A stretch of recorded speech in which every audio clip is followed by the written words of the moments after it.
I hold in my hand a book I live by, my calendar.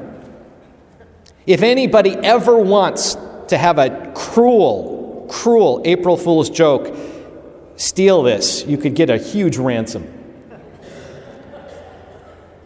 I live by it. Most of us who use our calendars do, whether it's a personal calendar or whether it's, if you use it either on the phone or you've got it linked to your computer, or if you're like my mom and dad, you've got the monthly calendar that sits on the fridge. And for some households, the thing could be used for the invasion of Normandy. I mean, it's got everything on it. It's got everything. You can plan, locate, decide, define doctor appointments, visits, family trips, things going on, where people are doing, who's coming in, where are we going out. The interesting thing, though, about a calendar is that the calendar's purpose is to keep us on track. I needed it yesterday. Yesterday was a full day. Yesterday there was a funeral in the morning, there was a wedding in the afternoon, there were confessions, there was a baptism, there was Mass. By the time I got to the opera at Carmen, I just wanted to be poured into the seat. But the thing is that I needed to keep track. And I kept referring back as I was scheduling and adjusting to the different events. That's what calendars do. But there's a couple of traps. See, I could take my calendar and I could go back a few weeks. And I could look at this and I could beat myself up. Like, oh, I made a mistake on that day. Oh, that's when I said, oh, that's when that happened. Oh, I wish I could have done that over. Oh, I really messed up there. See, sometimes we can go back into the past on our calendars and beat ourselves up. Woulda, coulda, shoulda. If only I would have done this or said that or acted in this way. And the problem is that we can put ourselves into this grind where we just keep rehashing all of the bad stuff that happened and we get nothing out of it. Nothing. Except to beat ourselves up all the more about all the places where we messed up. That's one trap. Here's the other. I could, from my calendar date, go ahead, forward, into the future. And I could start going, I don't know how I'm going to do all this. I've got to do this, and this. Oh my, this could go wrong. This could go wrong. I might have to juggle this. I might have to worry about that. This might be a complete... I can worry about stuff that might not even happen, wasting my life on stuff that's not real. In both cases, we burn energy when we're either stuck in the past or obsessing in the future.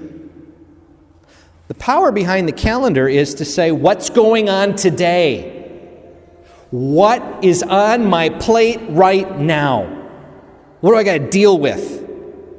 What's facing me? What's confronting me? What's in my world? It's easy for us to get stuck in the past. It's easy for us to just keep going back over and back over and back over things that we cannot change.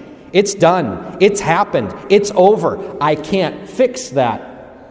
The only thing I can do is look at it and say, what will I learn from this? What did I take away from that? Yeah, I made a mistake there, so I'm going to do something different now. Or, wow, that went really well. I'll do that again. The past is meant to be a guide. It's meant to help us understand. It's meant to help us learn. But you and I live in the present moment. We live today. This is what's on our plate. This is what's staring us in the eye. This is what's in front of us. And this is what God gives us to roll up our sleeves and say, I want to dig in. This is what I'm supposed to be doing. These are the people I'm supposed to be doing it with. This is how the gift of my life can be lived right now. Because right now is all I have. Right now is the only thing that I get to impact, change, live, embrace.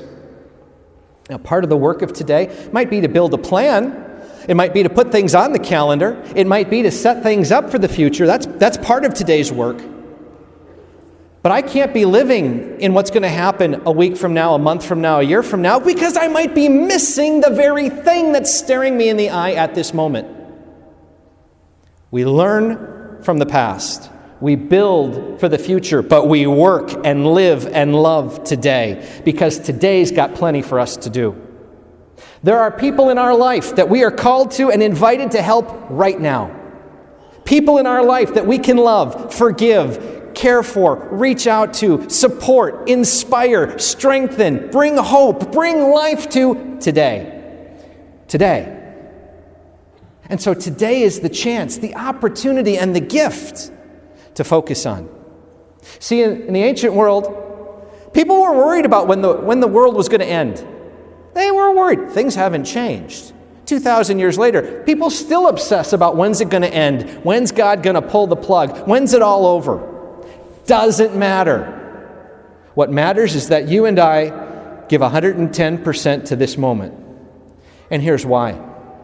If today we say, okay, this is what I got. I can learn from the past, build for the future, but this is what I got. I'm going to give everything to these people, this work, this situation right now. We do that for one day. I'm willing to bet it's going to be a pretty good day. Do that for a week. I'm willing to bet that's going to make a pretty good week. Do that for a month, or a season, or a year. And we will stack up a series of events in the past where we can say, I learned from that. That was powerful because that was my best effort. And if we continue to stack up days where we've given our best, that's how you and I build for the future on the strongest possible foundation. But the only way we can do that is one day at a time. Today, this moment, calling for God's help. So as you and I prepare for communion today, as you and I prepare to allow the Lord into our hearts and into our lives, what's on your plate? What is it that God has set before us today or this week?